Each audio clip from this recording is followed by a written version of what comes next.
오늘 본문을 통해서 우리 십자가 거룩한 교환 이런 제목으로 말씀의 은혜를 같이 나누겠습니다. 여러분, 신앙생활 쉽습니까? 어렵습니까? 어려워요? 신앙생활 쉽다 하시는 분 손 들어보세요. 나는 해보니까 신앙생활 어렵더라 하는 분 손 들어보세요. 어렵다는 분이 조금 더 많으시네요. 네. 여러분, 신앙의 중심은 십자가인데 우리가 예수님 믿고 십자가 따라서 우리가 신앙생활 하는데 왜 이렇게 힘들까요?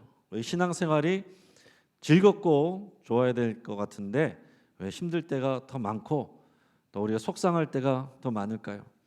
우리 구전에 의하면 예수님의 아버지 요셉은 목수였잖아요. 목수였는데 구전에 따르면 로마 병사들이 맡기는 그 십자가를 만들었다. 이거는 전통적인 얘기가 아니라 그런 전설이 있습니다. 그래서 아버지 요셉이 십자가를 만들 때 아들 예수님도 십자가를 만들었다.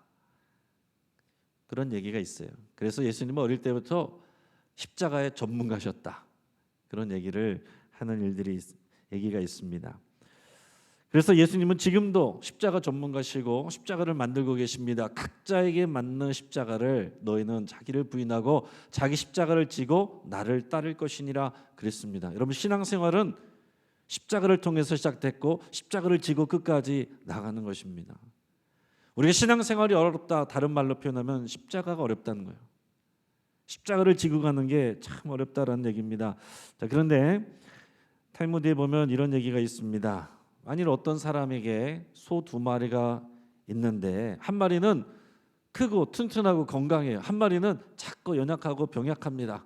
그러면은 어떤 소에게 무거운 짐을 더 지우겠느냐? 어디다가 누구한테, 어떤 소한테 무거운 짐을 지우겠어요? 당연히 강한 소에게, 큰 소에게 무거운 짐을 맡기는 거죠. 여러분, 우리가 신앙생활하고 우리 인생을 살아갈 때 나에게는 유난히 고난이 많다. 나는 왜 이렇게 하나님께서 힘든 일을 많이 허락하시는가? 라고 생각이 된다면 하나님께서 나를 강하게 만드셨고 나에게 주실 복이 더 크기 때문이다. 여러분, 이렇게 생각하시기를 축복합니다. 십자가를 지고 가는 것 즐겁지가 않죠. 십자가를 지고 가는 것. 신앙생활 하는데 교회 나와서 내 십자가를 지고 가라. 맨날 십자가에서 죽었다. 우리는 십자가에서 죽음 얘기하고 십자가를 지고 가라. 근데 피하고 싶은 십자가, 나무 십자가를 피하면 또 철 십자가 만난다고 그러고 다 신앙생활하는 게 그 무겁고 고통스러운 십자가를 지고 가는 그런 고통스러운 삶으로 우리가 생각이 되기 쉽습니다. 그러나 여러분, 십자가가 고통스럽기만 하면 신앙생활이 정말 어려운 것이고 정말 힘들 것이고 하기 어려운 거죠. 그러면 예수님 미리 만난 게 우리한테 나쁜 일이죠. 죽기 전에 만났으면 좋았을 텐데 실컷 놀다가 실컷 즐기다가 죽기 전에 예수님 믿었으면은 그러면 이 세상에서 즐길 거 다 즐기고 구원도 받았을 텐데 우리가 그런 생각하는 경우들도 있습니다. 그러나 여러분, 우리가 신앙에 대해서 생각할 때 십자가 하면 십자가 고통, 신앙생활 고통, 여러분 이것만 생각하면 우리가 믿음의 정수를 바라보지 못하는 거예요. 십자가는 영광이고 십자가는 능력이고 십자가는 지혜입니다. 여러분, 이것이 성경의 고백이고 선포이고 많은 선진들의 간증이고 이것이 우리에게 주신 하나님의 선물입니다. 십자가는 우리에게 주신 짐이 아니라 하나님의 선물입니다. 할렐루야. 사도 바울은 자랑할 게 너무나도 많았지만은 부활하신 예수님 만나고 나서는 내가 십자가 외에는 아무것도 자랑하지 않겠다 그랬습니다. 자랑할 게 얼마나 많아요. 율법으로는 얼마나 자랑할 거예요. 공부한 게 많고 여러분 헬라 철학으로는 배운 게 얼마나 많은데 로마 시민권 자랑할 거 얼마나 많은데 나는 십자가의 도에는 아무것도 자랑하지 않겠다. 여러분, 십자가는 그런 것입니다. 십자가의 도는 미련해 보이지만 멸망하는 자들에게는 미련한 것이요 구원을 얻는 자들에게는 하나님의 능력이 됨이라. 여러분, 십자가는 하나님의 능력입니다. 오직 부르심을 입은 자들에게는 유대인이나 헬라인이나 그리스도는 하나님의 능력이요 하나님의 지혜니라 그랬습니다. 이 땅 가운데서 우리가 많은 것을 또 애쓰고 수고하고 노력해서 얻을 수 있는 것, 우리가 하나님께 기도하면서 얻기를 바라는 것, 그것하고 비교할 수 없는 더 크고 아름답고 소중한 것이 십자가의 복음이고 능력이고 지혜입니다. 그 영광입니다, 여러분. 예수님이 뭐라고 말씀하셨습니까? 수고하고 무거운 짐진 자들아 다 내게로 오라, 내가 너희를 쉬게 하리라. 교회에서 하는 거 봉사도 다 내려놓고 힘들게 예배 나오고 기도회 나오는 거 다 쉬어라, 헌금 내는 것도 다 쉬어라, 그렇게 말씀하신 게 아니죠. 예수님은 뭐라고 말씀하십니까?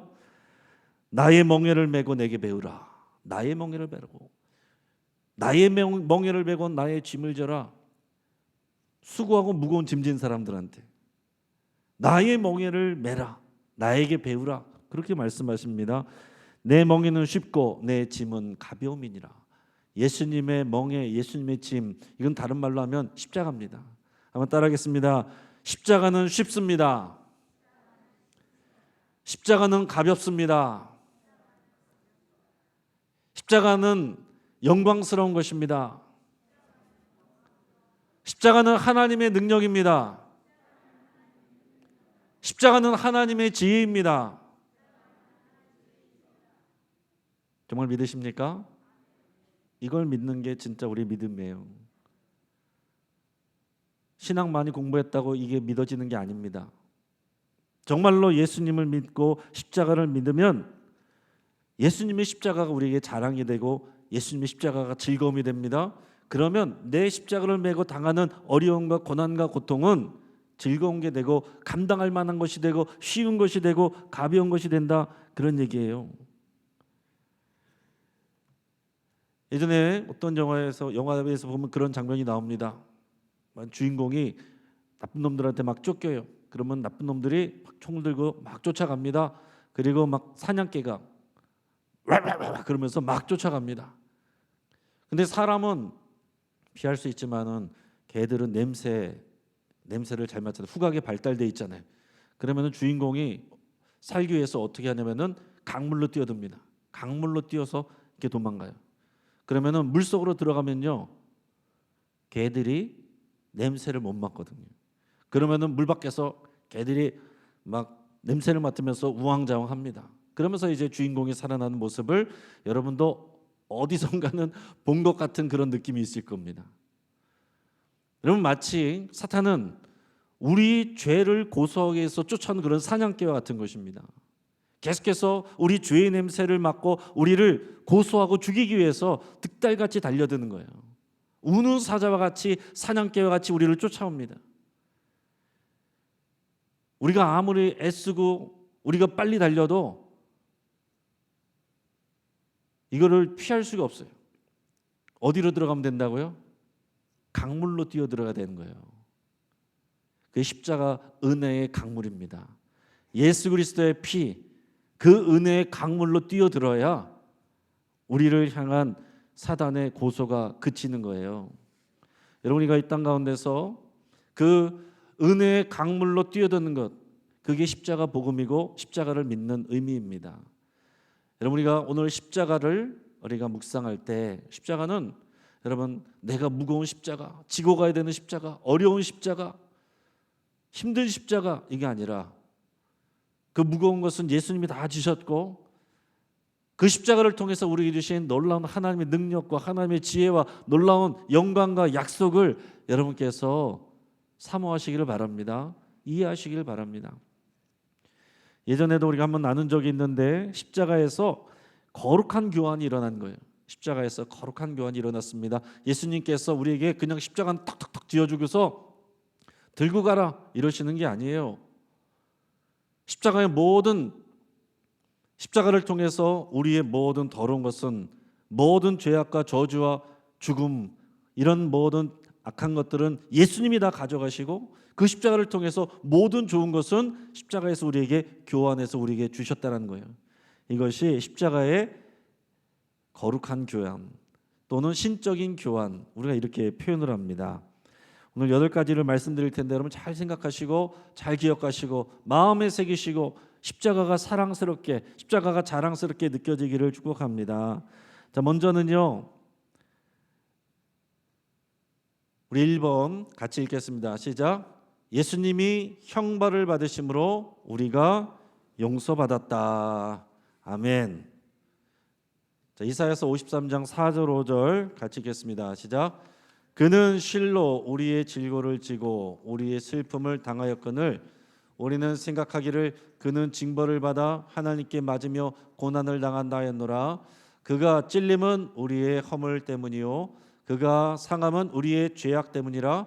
그가 징계를 받음으로 우리는 평화를 누리고 그가 채찍질에 맞음으로 우리는 나음을 얻었더라. 아멘. 자, 우리의 죄악을 하나님께서 하나님의 아들 독생자에게 지게 하셨습니다. 어디에서요? 십자가에서. 그렇게 하심으로 우리는 어떻게 됩니까? 용서를 받았어요. 형벌은 예수님이 받은 것입니다. 우리 죄의 형벌을 예수님이 십자가에서 받은 거예요. 십자가에는 우리에게 그 형벌을 통해서 주신 용서가 있는 것입니다. 다른 종교에 가서 여러분 아무리 제사를 많이 드리고 절을 수천 번 해도 수만 번 해도 우리 죄가 사라지지 않습니다. 불교나 힌두교에서는 그걸 뭐라고 그래요? 카르마, 업보. 계속 남아서 돌아갑니다. 안 없어져요. 근데 우리 하나님은 예수 그리스도를 통해서 십자가에서 그 죄를 다 담당하게 하시고 해결하시고 우리에게는 용서를 주셨다. 십자가가 사랑스럽습니까? 사랑스럽지 않습니까? 우리가 당할 형벌, 이런 거 죄지면 얼마나 두렵습니까? 정말 벌 받을 것, 어떤 우리가 범칙금 나오는 것 얼마나 기분 나쁘고 두렵습니까? 그런데 그것을 예수님이 다 받으셨고 우리는 십자가에서 용서를 받았다. 우리의 죄를 예수님께 드리고 예수님을 통해서 우리에게는 용서를 주셨다. 교환이 일어난 거예요. 형벌을 가져가시고 용서를 주셨다. 여러분, 이렇게 남는 장사가 어디 있습니까? 우리의 형벌을 가져가시고 징계를 가져가시고 용서를 우리에게 주셨다.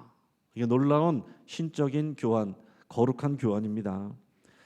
자, 또 이 말씀 53장 5절, 이사야서 53장 5절 다시 한번 읽을 때 2번 같이 한번 읽어보겠습니다. 시작. 예수님이 상처를 받음으로 우리가 치유를 받았다. 아멘. 그가 찔림은 우리의 허물 때문이요 그가 상함은 우리의 죄악 때문이라. 그가 징계를 받음으로 우리는 평화를 누리고 그가 채찍에 맞음으로 우리는 나음을 받았도다. 아멘. 자, 예수님이 채찍에 맞음으로 우리가 나음을 받았대요. 우리의 모든 상처와 질고와 질병을 십자가에서 예수님이 담당하시고 그 채찍질을 당하심으로 우리에게는 나음을 입었다. 치유함을 주셨다라는 거예요. 그 이어서 마태복음 8장 17절에서 뭐라고 그랬습니까? 우리 연약한 것을 친히 담당하시고 병을 짊어지셨도다. 아멘. 똑같은 말씀이지만 여러분들이 정말 믿음으로 아멘으로 여러분들의 말씀으로 받으면 여러분들에게 주어지는 하나님의 말씀인 것이고 안 믿으면 여러분과 상관없는 것입니다. 다시 한번 있습니다. 우리 연약한 것을 친히 담당하시고 병을 짊어지셨도다. 아멘. 여러분, 십자가에서는 예수님이 우리의 병을 가져가시고 건강을 주셨다라고 그랬어요. 이것이 우리의 믿음 되기를 바랍니다. 여러분, 우리가 아픔과 질병 속에서 이것을 견뎌내고 이것도 받아내고 그것도 우리가 훌륭한 믿음이지만 여러분, 하나님께서 또 마지막 허락하시지 않는 그때까지는 우리는 또 나음을 위해서 기도해야 돼요. 그냥 간절히 기도만 하는 것이 아니라 이런 하나님의 약속의 말씀을 붙잡고 기도하는 것입니다. 우리 주님이 채찍이 맞으심으로 우리가 나음을 입었으니 십자가의 이 거룩한 교환이 내게 그대로 이루어진 줄을 믿습니다. 그 믿음의 약속 붙들고 기도하는 것하고 하나님 나 좀 그냥 살려주세요, 나 좀 고쳐주세요, 기도의 질이 다르다는 얘기입니다. 우리의 기도는 믿음의 기도해야 되는 거예요. 이 십자가는 우리 질병을 가져가시고 건강 주셨다는 겁니다. 나음을 주셨다는 거예요. 우리 예전에도 나눈 적이 있고 여러분들도 뭐 많이 여러 군데서 들어보셨을 텐데, 우리 주한교회 이제 지금은 작고하신 원로 목사님이었던 나겸일 목사님, 그 얘기는 너무나도 유명하죠. 그 교회를 처음에 200명 성도에서 해서 열심히 정말 목회하시고 또 금식도 하고 열심히 해서 교회가 크게 부흥을 했습니다. 근데 한참 부흥을 했는데 그 당시에 담임 목사님이 쓰러졌어요. 병원에 가보니까 간암 말기 판정을 받았습니다. 그래서 근처에 이제 성모병원에 갔습니다. 그랬더니 의사가 다 끝났대. 이제 더 이상 할 수 있는 게 없다라고 그랬습니다. 자, 그러니까 이제 장로님들하고 이제 사모님이 이왕 끝난 거 알지만은 그러면 다른 데 가서 한번 더 봅시다. 그래서 세브란스 병원으로 또 갔대요. 근데 거기서도 또 김명수 박사란 분이 더 이상 할 것이 없습니다. 끝났습니다. 더 이상 못 고칩니다. 그랬다는 거죠. 이 정도면은 사흘 이상 못 갑니다. 사형 선고를 의사가 내렸습니다. 전문의가. 그러고서는 병원에 있는데 배에 복수가 차오르고 정말 만삭된 여인처럼 배가 부풀어 오르고 얼굴은 새까맣게 되는데 정말 시체도 그보다는 하얄 거예요. 그렇게 새까맣게 얼굴이 되고 배가 불러왔습니다. 그런 상황에서 이 목사님이 기도합니다. 하나님, 이 생명 받아주시고 여기 두고 가는 우리 두 딸, 우리 아내, 우리 교회 하나님께 부탁합니다. 평소에 기도했던 민족복음화, 세계선교, 다른 종족들 다 주님께 부탁합니다. 제 영혼도 부탁합니다. 그렇게 마지막 기도도 드렸어요. 그 가족들은 장례 준비를 합니다. 그렇게 날마다 기도하고 또 회개하면서 또 기도하고 그러고 있는데 하루는 10살 난 또 7살 난 두 딸이 이 아빠한테 왔습니다. 그리고 와서 아이들이 울면서 아빠 죽지 마, 아빠 죽지 마, 아빠 죽으면 우리 다 못 살아. 그러면서 아이들이 우는 거예요. 그러니까 너무나 가슴이 아프고 또 가슴에 가책이 옵니다. 내가 이렇게 젊은 아내와 우리 어린 두 자녀를 두고서 내가 이렇게 가버리면 길거리에 나앉지 않을까? 누가 돌봐줄까? 그러면서 너무나도 속상한 거예요. 저축해 놓은 것도 없습니다. 또 어려운 사람이 있으면 다 도와주고 장학금 주고 그러다가 보니까 저축해 놓은 것도 하나도 없어요. 내가 이렇게 살아다가 이렇게 가버리면 내가 죽으면 우리 가족들은 어떻게 될까? 그리고 가족들이 보면서 또 주변 사람들이 바라보면서 과연 박수를 쳐줄까? 봐라, 열심히 뛰어봤자 별 수 없다. 남는 거 없다. 예수님 열심히 믿어봤자 소용없다. 그런 말들 할 텐데 그게 너무나도 이제 속상하고 화가 나는 거예요. 금식 기도도 하고 열심히 하니까 교회가 성장했고 다시 살았다는 간증이 생겨야 수많은 복음의 증거가 될 텐데 이런 마음이 드니까 이제 내 영혼을 부탁합니다. 이 기도에서 다시 기도가 바뀌었습니다. 의학적으로는 안 된다고 말했지고 나도 들었고 간암은 당연히 간암 말기인데 못 고치는 거 알지만 그냥 기도하는 거예요. 하나님은 세상도 창조하셨고 인간도 창조하셨고 내 간도 창조하셨는데 하나님이 붙드시면 내 간암도 나을 줄을 믿습니다. 이렇게 기도하기 시작했습니다. 그래서 말씀 붙들고 기도했습니다. 믿음의 기도는 병든 자를 구원하리니 주께서 저를 일으키시리라. 이 말씀 믿고 야고보서 말씀 믿고 간절히 기도했습니다. 근데 아멘 하고 났는데 사실 본인 자신에게도 믿음이 그렇게 잘 안 생겼대요. 간절히 기도는 했는데 내 머리로는 이 될 수가 없는 건데 의학적으로 안 되는데 박사가 안 된다고 그랬는데 의사 선생님이 안 된다고 그랬는데 그렇지만 어떻게든 이 말씀 붙들고 믿으려고 애를 쓰면서 기도했습니다. 주여 믿습니다. 믿습니다. 말씀대로 될 줄을 믿습니다. 믿는 저에게는 능치 못할 일이 없는 줄을 믿습니다. 이러면서 계속 기도했습니다. 목사님인데도 불구하고 믿음이 그렇게 커지지 않았습니다. 그러면서 몸부림을 치는 거예요. 어떻게든 그 말씀을 의지하려고 믿으려고 믿고 기도하려고 그렇게도 몸부림을 치면서 그렇게 기도해 갔습니다. 그런데 계속 몸 상태가 안 좋아지는 거예요. 거의 숨이 끝날 때가 가까웠습니다. 호흡도 약해지고 의식도 이제는 가물가물해집니다. 사흘째가 되니까 거의 죽은 사람이 다 됐어요. 근데 옆에서 의사가 그 사모님한테 뭐라고 그랬냐면은, 사모님 이제 30분이면 끝납니다. 준비하십시오. 그래서 사모님이 울면서 밖에다가 전화하는 소리가 이 목사님 귀에도 다 들렸다는 거예요. 부목사님들한테 전화하고 장로님한테 전화하고 친정 식구들한테 식구들한테 전화해가지고 다 지금 목사님 30분 내에 돌아가신답니다. 다 그렇게 전화하는 소리가 다 들렸다는 거예요. 근데 주일이 아침이 됐는데 이제 아직 안 돌아가셨어요. 근데 교회에서 또 계속 전화가 옵니다, 사모님에게. 그러면서 지금 목사님 어떠십니까? 곧 돌아가신다고 그러는데 어떻게 되십니까? 근데 아내가, 사모님이 말하는 게, 전화로 말하는 게 이 목사님의 기억이 다 남는데요. 뭐라고 말했냐면 사모님이 아직 살아 있습니다 그랬더니, 나중에 이제 치유를 받고서는 그때 이 얘기를 하면서 오직 믿음으로 이렇게 기도를 하고 말을 해야지 아직 이라니 아직 살아 있습니다. 그 말에는 금방 죽을 건데 아직은 안 죽었습니다 이 얘기잖아요. 이제 그때는 이제 나중에는 치유돼서 그 얘기를 한 것입니다.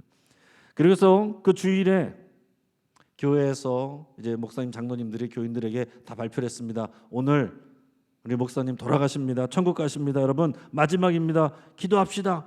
그러고 오전 예배 다 끝나고 오후 저녁 예배 그때 돼서 전교인이 다 이제 병원으로 왔대. 교인들이 다 병원으로 하고 이 비도실까지 복도까지 다 찼습니다. 그러면서 또 이제 기도했습니다. 그리고 주일이 지나고 월요일 날 새벽 2시가 돼서 눈을 떴는데 그때 뭔가 배가 부글부글, 목사님의 배가 부글부글 끓는 게 느껴지고 의식이 돌아오면서 배가 부글부글 끓더래요. 그래서 그 옆에 있는 그 변기통을 이렇게 가리켜서 그것을 갖고 오라고. 그래서 그것을 갖다 주니까 거기서 이제 시꺼먼 이제 변을 이제 쏟아낸 것입니다. 그 뭔가는 내가 지금 나아가는 것 같은 느낌이, 감각이 들더래요. 그러고 나서 깊이 잠이 들었습니다. 정말 잠이 들었어요. 그러고서 2시간 후에 또 배가 아파가지고 또 달라고 그래서 한 대야를 쏟아내고 3시간 자고 나서 또 한 대야를 쏟아내고 그렇게 나흘 동안 하루에 3대야씩 12대야를 쏟아냈다는 거예요. 그리고서 살아났다는 거 아닙니까? 닷새가 돼서 미음을 먹고 살아났습니다. 그래서 그 당시에 그 주치의였던 김명수 박사님이란 분이 이런 일은 없습니다. 부분적인 내가 기적은 봤어도 이런 전체적인 기적이 일어난 것은 100% 기적이 일어난 것은 내가 처음 봤습니다. 그렇게 고백을 했다는 거죠. 그래서 그때까지 부흥했던 것과 비교도 안 될 정도로 그 위기를, 어려움을 겪고 난 후에, 치유를 받은 후에 주한장로교회가 하나님의 복을 받고 또 부흥해서 또 한참 올라갔을 때는 10만 명까지 가는 그런 교회가 됐다는, 이게 우리 한국교회의 주한장로교회의 또 간증이고 고백입니다. 여러분, 예수님이 채찍이 맞으심으로 우리가 나음을 입었다라고 그랬습니다. 똑같이 선포된 말씀인데 누군 믿고 누구는 안 믿습니다. 여러분, 이왕이면 여러분 믿으시길 축복합니다. 신앙생활하면 믿어야죠. 눈으로 안 보여도 믿어야죠. 끝까지 안 되더라도 믿어야죠. 안 되면 그때 가서 하나님이 알아서 또 하실 일이고, 될 때까지 여러분 기도하면 되는 거 아닙니까? 안 되는 거 알면서도 병원은 열심히 가는데 주의 약속을 붙들고 끝까지 기도는 왜 못합니까? 몇 년 동안 기도해서 안 났으면 오늘 또 기도하면 되는 거죠. 하나님께서 고쳐주실 때까지 우리의 상식과 의학적인 상식을 뛰어넘어서 하나님의 역사하심을 믿고 오늘 또 기도하는 시간 될 수 있기를 바랍니다. 오늘 이사야서 53장 5절 다시 한번 읽을 때 세 번째 우리 같이 한번 읽겠습니다. 저 시작. 예수님이 죄를 지심으로 우리가 의롭게 되었다. 아멘. 5절 다시 있습니다. 그가 찔림은 우리의 허물 때문이요 그가 상함은 우리의 죄악 때문이라. 그가 징계를 받음으로 우리는 평화를 누리고 그가 채찍에 맞음으로 우리는 나음을 받았도다. 우리는 다 양 같아서 그릇 행하며 각기 제 길로 갔거늘 여호와께서는 우리 무리의 죄악을 그에게 담당시키셨도다. 아멘. 로마서 3장 10절도 있습니다. 기록된 바 의인은 없나니 하나도 없으며. 할렐루야. 여러분, 우리가 행위로 의롭다고 하는 사람은 아무도 없습니다. 우리가 볼 때 저 사람은 의인이야, 우리끼리는 말할 수 있지만 하나님 기준으로는 모두가 다 죄인이라고 그랬어요. 우리의 선한 행실로 의롭다라고 칭함받을 수 있는 사람이, 심판받을 수 있는 사람이 아무도 없다는 것입니다. 그런데 우리의 모든 죄를 완전히 의로우신 예수님이 대신 지심으로 인해서 우리가 용서받았다는 다른 표현은 의로움을 받았다라는 얘기입니다. 우리가 의롭다고 칭함을 받았다. 하나님의 의를 받았다. 우리의 의가 아니에요. 하나님의 의를 받은 것입니다. 예수 그리스도의 완전한 의를 우리가 옷 입은 겁니다. 우리 안에는 여전히 죄의 본성이 있지만 예수 그리스도의 옷을, 그리스도의 의의 옷을 입은 거예요. 하나님은 우리를 바라볼 때 우리의 죄성을 바라보시는 것이 아니고 우리가 입은 예수 그리스도를 바라보고 그의 의를 바라보고 우리를 의롭다라고 하신다는 겁니다. 우리는 이 두 가지를 동시에 고백해야 돼요. 여러분, 우리 안에는 다 죄성이 있어요. 연약합니다. 저도 실수하고 여러분들 실수하고 다 넘어집니다. 우리가 누가 더 잘하고 못하고 다 도토리 키재기예요. 하나님 앞에서는 모두가 죄인입니다. 그러나 예수 그리스도로 옷 입어서 하나님의 의를 우리가 옷 입었다. 그게 십자가에서 일어난 놀라운 교환입니다. 우리의 죄를 가져가시고 의를 주셨다. 이게 어떤 종교에서 이런 교리가 있습니까? 각자가 다 돌을 깨우치든지 선한 일을 하든지 본인들이 쌓아서 깨우쳐서 자기가 의롭게 되든지 가는 것이지, 이렇게 공짜로 바꿔주는 게 어디 있어요? 자, 네 번째 같이 있습니다. 시작. 예수님이 죽으심으로 우리가 생명을 얻었다. 히브리서 2장 9절 같이 있습니다. 오직 우리가 천사들보다 잠시 동안 못하게 하심을 입은 자 곧 죽음의 고난 받으심으로 말미암아 영광과 존귀로 관을 쓰신 예수를 보니 이를 행하심은 하나님의 은혜로 말미암아 모든 사람을 위하여 죽음을 맛보려 하심이라. 아멘. 요한복음 3장 16절 있습니다. 하나님이 세상을 이처럼 사랑하사 독생자를 주셨으니 이는 저를 믿는 자마다 멸망하지 않고 영생을 얻게 하려 하심이니라. 아멘. 십자가에서 예수님은 우리의 죽음을 가져가시고 생명을 주셨습니다. 우리의 멸망을 가져가시고 우리에게 영생을 주셨습니다. 십자가에서 일어난 놀라운 교환인 거예요. 우리는 십자가에서 그냥 죽음만 보면 안 되는 겁니다. 영생을 봐야 되는 거예요. 생명을 봐야 되는 것입니다. 죽음만 보면 십자가는 너무나도 두렵고 끔찍한 것이죠. 그러나 그것을 통해서 교환돼서 우리에게 주어진 이 생명을 보고 영생을 보면 십자가는 아름다운 것입니다. 자랑할 것입니다. 다섯 번째입니다. 같이 있습니다. 예수님이 가난해지심으로 우리가 부유함을 얻었다. 고린도후서 8장 9절 같이 있습니다. 우리 주 예수 그리스도의 은혜를 너희가 알거니와 부유하신 자로서 너희를 위하여 가난하게 되심은 그의 가난함을 인하여 너희로 부욕케 하려 하심이니라. 아멘. 누가복음 18장 29절 30절 있습니다. 이르시되 내가 진실로 너희에게 이르노니 하나님의 나라를 위하여 집이나 아내나 형제나 부모나 자녀를 버린 자는 현세에 여러 배를 받고 내세에 영생을 받지 못할 자가 없느니라 하시니라. 아멘. 여러분, 저는 우리 교회가 기복주의 신앙 되지 않기를 바랍니다. 그러나 여러분, 그렇다고 하나님이 복 주시는데, 하나님께서 우리의 가난함을 가져가시고 부유함을 주시는데 그것까지 버리지 마시기를 바랍니다. 오늘 예수님이 분명히 말했습니다. 너희가 그렇게 십자가 안에서 너희 십자가를 지면 현세에서도 여러 배를 받고 내세에서는 그 이상의 영생을 받는다 그랬습니다. 하나님께서 이 땅에서도 주셔요. 저는 이것을 다 누릴 수 있기를 축복합니다. 물론 우리가 십자가를 지고 우리가 고난을 감내하고 우리가 여러분 어려움들을 이겨내고 이런 것도 훌륭한 일이죠. 귀한 일이죠. 그러나 우리 십자가를 통해서 하나님께서 우리에게 부유함을 주셨다는 것도 여러분 믿으시고 이것도 누릴 수 있기를 바랍니다. 여러분, 재정은 사탄에게만 있는 게 아니에요. 그것도 가져와야 되는 거예요. 뺏어와야 되는 것입니다. 하나님께서 우리에게 원래 부유함을 주셨어요. 하나님은 부유하신 분입니다. 풍성하신 분이에요. 생명을 주시되 생명의 풍성함을 주시는 그 하나님의 부요로움을 십자가를 통해서 여러분 바라보시고 또 사모하시고 누리시기를 축복합니다. 자, 여섯 번째입니다. 같이 있습니다. 예수님이 수치를 당하심으로 우리가 영광을 얻었다. 마태복음 27장 29절 30절 있습니다. 가시면류관을 엮어 그 머리에 씌우고 갈대를 그 오른손에 들리고 그 앞에서 무릎을 꿇고 희롱하여 가로되 유대인의 왕이여 평안할지어다 하며 그에게 침뱉고 갈대를 빼앗아 그의 머리를 치더라. 아멘. 이사야서 54장 4절 있습니다. 두려워 말라 네가 수치를 당치 아니하리라. 놀라지 말라 내가 부끄러움을 보지 아니하리라. 내가 내 청년의 때에 수치를 잊겠고 과부 때의 치욕을 다시 기억함이 없으리니. 아멘. 여러분, 십자가에서는 우리의 수치를 가져가시고 영광을 주셨습니다.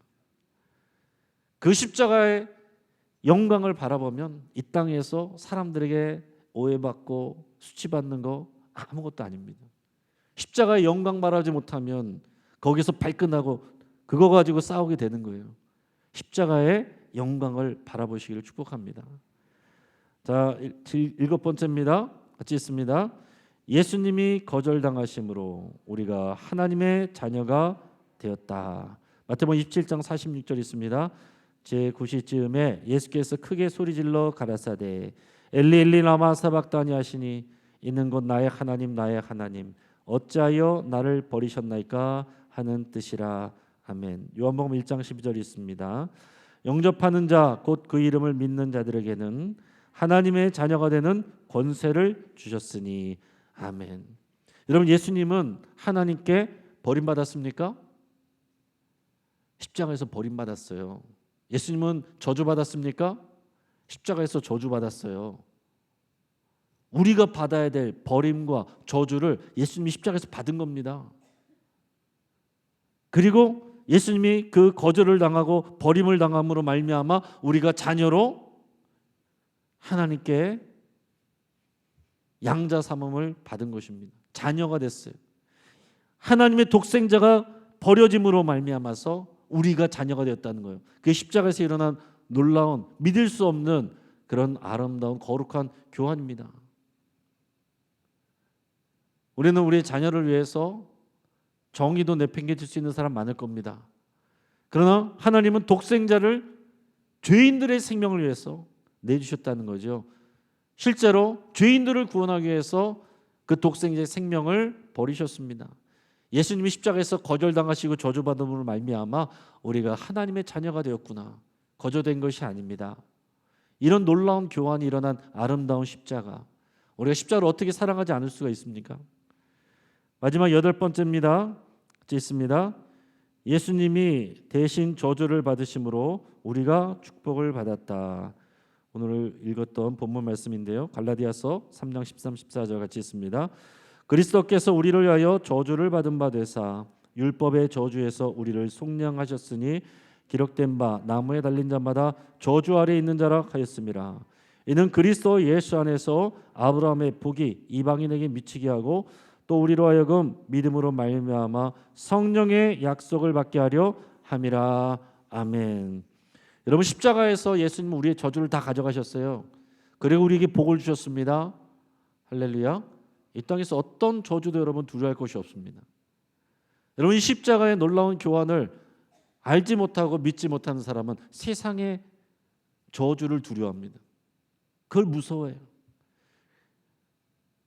영국에서 교회 와서 처음 교회 오신 분들이 그런 분들이 있습니다. 특히 오랜 생활 또 대대로 불교 집안이었다든지 무속신앙을 믿었다든지 그런 분들 와서요, 교회 오면 어떤 분들 갑자기 머리가 깨질 것처럼 아프다 그런 분들이 있고요, 어떤 분들은 와서 교회 왔는데 너무 은혜 받고 좋았는데 집에 가니까 막 일이 생기고 어려운 일들이 생기고 무서워서 못 가겠다, 그런 일들이 있습니다. 여러분, 이것은 실제적인 일이고 영적인 일들입니다.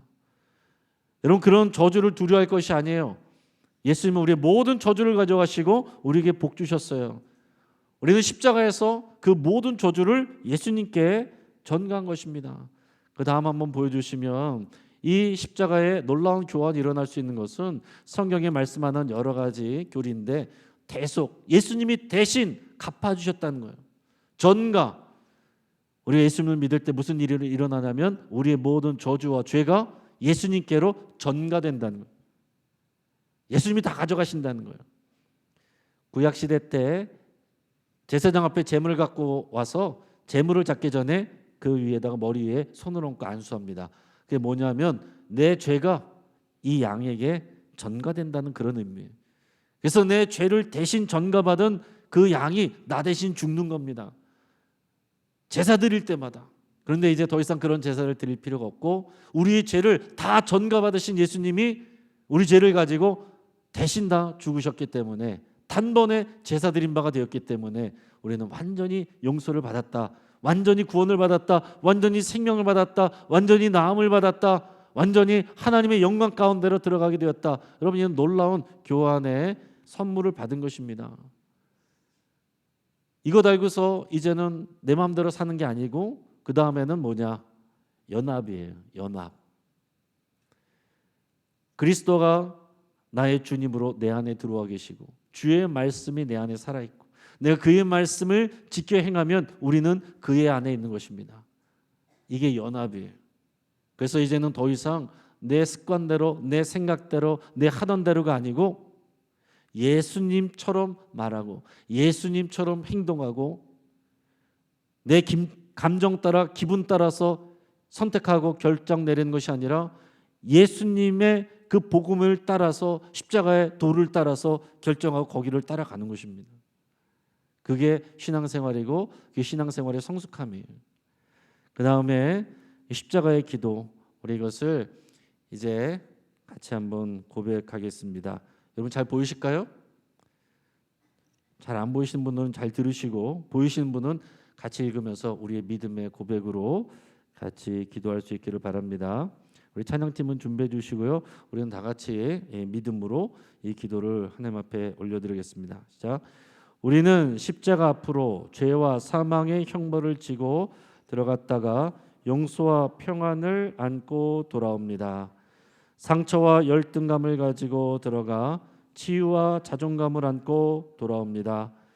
죄책감을 가지고 들어가 자유함을 가지고 돌아옵니다. 영별을 가지고 들어가 영생을 가지고 돌아옵니다. 가난을 가지고 들어가 부요를 가지고 돌아옵니다. 수치와 부끄러움을 가지고 나아가 영광스러움을 얻습니다. 버림받음을 가지고 나아가 존귀한 하나님의 자녀로 인정되어 돌아옵니다. 죄와 사망이 가져온 모든 저주를 짊어지고 들어갔다가 예수님 안에 하늘에 속한 모든 신령한 복들을 다 내 것으로 보장받고 돌아옵니다. 아멘. 이 십자가 거룩한 교환은 믿음으로 우리 안에서 다 일어났습니다. 이것을 누리시기를 축복합니다. 같이 한번 기도하겠습니다. 하나님,